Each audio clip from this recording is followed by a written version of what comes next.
بسم الله الرحمن الرحیم. د انصاف تلویزیون افغانستان قدرمنو لیدونکو او اوریدونکو، ورونو او خویندو، السلام علیکم ورحمت الله وبرکاته. د انصاف تلویزیون افغانستان ټول کارکوونکي، تاسو او ستاسو له طریقه ستاسو د کورنیو ټول عزیزانو ته د اختر په مناسبت د زړه له کومې مبارکي وړاندې کوي. اختر مو مبارک شه. الله پاک دې وکړي چې د روژې مبارک میاشت مو په خیر او خوشحالۍ تېره کړې وي.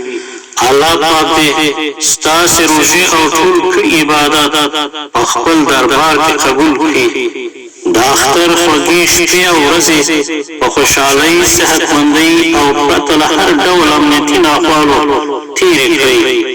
رب العزت الله جل جلاله دې د دې مبارک ورځو په فضیلت زموږ په هېواد کې د ټولو ناامنیو، ناخوالو، فقر او بیکارۍ ټغر ټول او د ورورۍ، پرمختګ او ولسي سعادت لمن پراخه کړي. آمین یا رب العالمین.